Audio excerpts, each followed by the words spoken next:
good day to you and welcome to this week's edition of our weekly news roundup on Africa Today News New York. My name is Favor Aham and these are the stories that made talking points for us in the week that just ended. On Monday, we brought you the reports that the Nigerian House of Representatives came out to describe as a bit exaggerated the viral media report that each member will get 200 million naira sports utility vehicle SUV.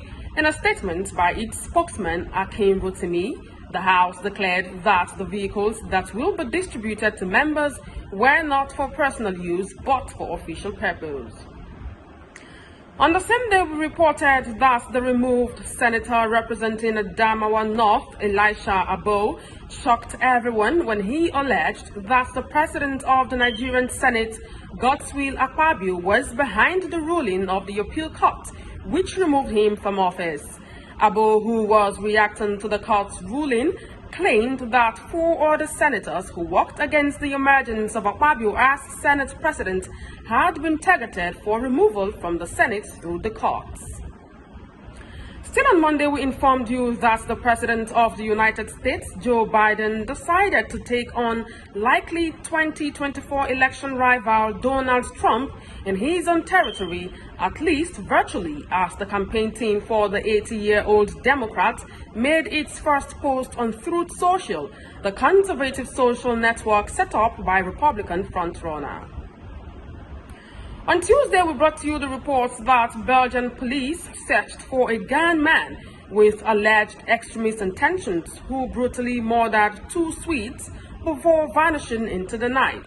He instilled such terror that police decided to cancel a football match between Sweden and Belgium, as well as detain 35,000 spectators inside the stadium for many hours. On the same day, we reported that Senator Ifeanyi Ubah and his company, Capital Oil and Gas Limited, were cleared of the alleged 135 billion naira debt by the Federal High Court in Lagos, as the case brought by the Asset Management Corporation of Nigeria, AMCON, was rejected. This came barely a week after he joined the ruling APC.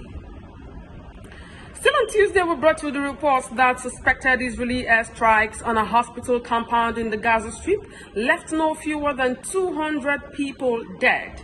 Officials in the Hamas-run Palestinian territory confirmed, sparking widespread condemnation and fury in the international press. On Wednesday, we reported that Iran's supreme leader Ayatollah Ali Khamenei came out to declare that no one can stop resistance forces should Israel continue its ongoing bombardment of Gaza in response to the shock 7th October attack by Hamas. On the same day, we reported that the military government in Niger Republic opened up on how it was able to foil an attempt by the ousted former president Mohamed Bazoum to escape from custody. Since the coup that was attempted by members of Mr. Bazoum's presidential guard in late July, he has been under house arrest. On Thursday, we informed you that a former vice president of Nigeria, Atiku Abubakar, called on the Supreme Court not to sacrifice substantial justice on the altar of technicalities when delivering its ruling in the case against President Bola Tinubu, whom he claimed submitted forged documents to the Independent National Electoral Commission, INEC, in the build-up to the February 25 presidential election.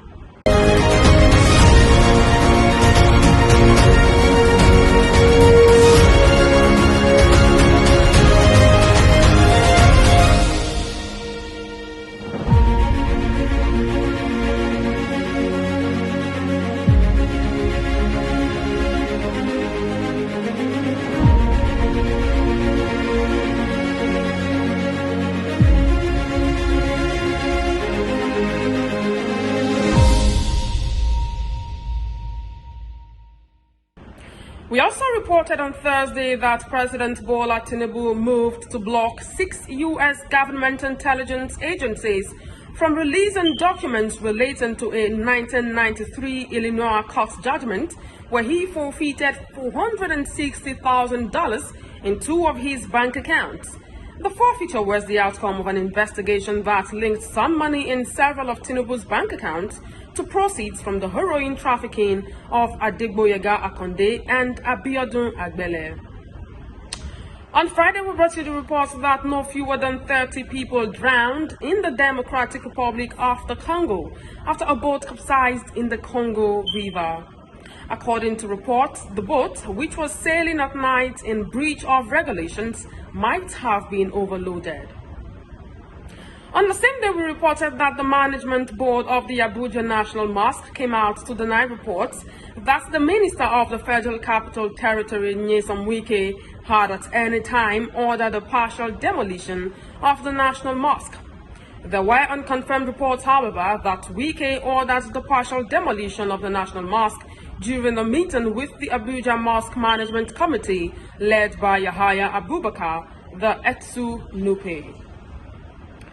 Still on Friday, we brought you the report that President Joe Biden informed Americans that the country must deepen its support of Ukraine and Israel in the middle of two vastly different, unpredictable, and bloody wars as a way of boosting U.S. security. While acknowledging that these conflicts can seem far away, Biden insisted in a rare Oval Office address that they remain vital for America's national security, as he prepared to ask Congress for billions of dollars in military assistance for both countries. Finally, on Saturday, we reported that Israeli officials confirmed to newsmen that two American hostages whose names were given as Judith and Natalie Renan were released by Hamas amidst the ongoing hostilities. Recall that the mother and daughter were on the 7th of October taken hostage by Hamas at Kibbutz Nahal Oz in southern Israel. We also reported on Saturday that President Bola Tinubu approved the immediate release of 4 months withheld salary to members of the Academic Staff Union of Universities, ASU, which came as a result of their 8-month-long strike in 2022. Lastly, we reported that moved by the state of the Nigerian state, a former Secretary General of the Commonwealth, Emeka Anyaoku, added his strong voice to calls for a new constitution, explaining why he believes it was imperative. The elder statesman noted that the way forward for Nigeria is a new constitution to arrest the ongoing deterioration of the situation in the country. Now that's been the size of our package for this week on Africa Today News New York. My name is Favor Aham. Thank you so much for watching.